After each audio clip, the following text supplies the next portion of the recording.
So this is a special video for my nephew, Jacob. This one's for you, mate. Hello, how are we all doing? Welcome back to Urban X-Files. My name is Keith, and today's mysterious case is the Yeti. The Yeti is thought to be related to Bigfoot, or is it one and the same? In 1921, Lieutenant Colonel Charles Kenneth Howard Bury was a British soldier. He was leading an expedition up Mount Everest, and he recounted a puzzling story. His team had been scaling the mountains, the north face side of the mountains, when they noticed dark shapes moving about in the snow above them. But by the time the explorers reached the site, the only signs of life were large, unusual, human type footprints in the snow. Howard Bury said his Sherpa guides called this creature the Meh-Teh Kangami, which is translated to become the Abominable Snowman. In fact, the Meh-Teh Kangami was a collective term for any of three mythical mountain creatures. Individually, they have their own names. The Meh-Teh, a large hairy beast, which experts believe is actually one of the rare bear species in the region. Thelma, which is regarded as being a species of gibbon, and the Meh-Teh, or the Yeti, the man-beast or rock dweller. And this final animal is the most enigmatic. It is described as being between 5 and 6 feet tall, with reddish hair, long hanging arms like an orangutan, and a coincidental pointed head and a human-type face. This Yeti is what we know as the Yeti, and in 1925 a Greek photographer called N.A. Tambazi was on an expedition in the Himalayas when one of his Sherpa guides pointed at a figure in the distance. Tambazi said the creature stood upright just like a human and was pulling at something in the bushes, and the beast disappeared before the Tambazi could capture it on film. But the party headed over to where they'd sighted this creature between and found footprints strangely similar to humans' feet.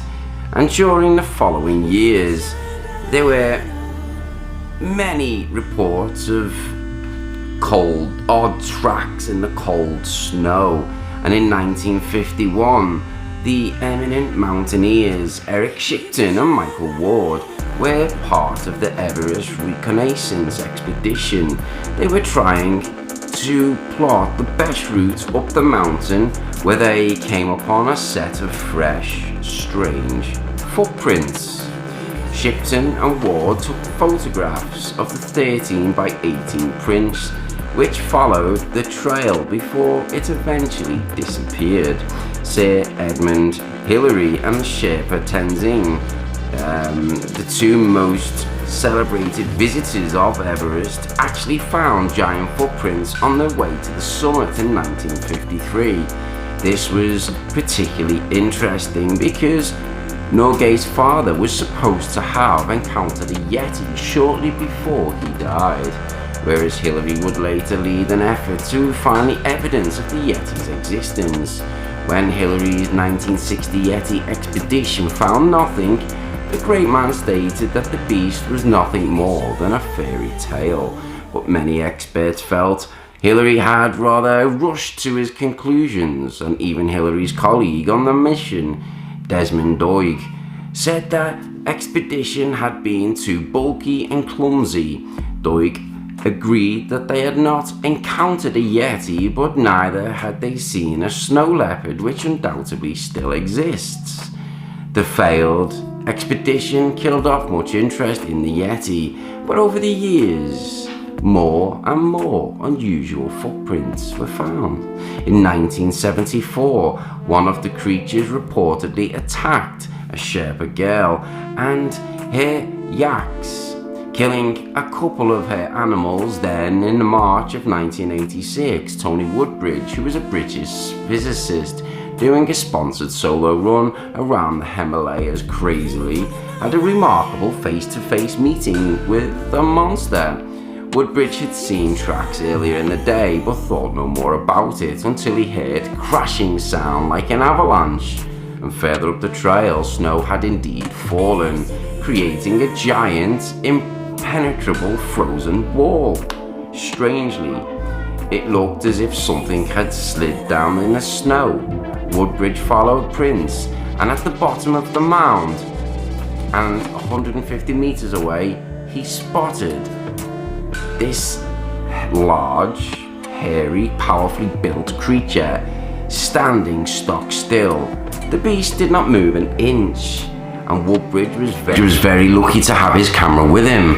Unfortunately, despite Woodbridge's initial strong convictions, close examinations of his photograph instilled some doubt, and a return to the area convinced Woodbridge that he had only encountered a tree stump. Even if episodes like this do nothing to convince skeptics, many experts agree that the idea of an unknown species of ape is not so far-fetched. Some species of wild cattle and jungle deer have only recently been discovered in the last 10-20 years, so it is possible that a Yeti-like creature does exist. So to conclude, that whatever scientists and the experts prove, those Sherpas have already accepted that the Yeti exists, and they've encountered them themselves in this isolated part of the world. What's your thoughts? Do you believe in the Yetis, or the Abominable Snowman, or Bigfoot, as we've talked about in other videos? Anyway, hope you enjoyed this strange tale of the Yeti, and what's your thoughts on it? Thank you for watching.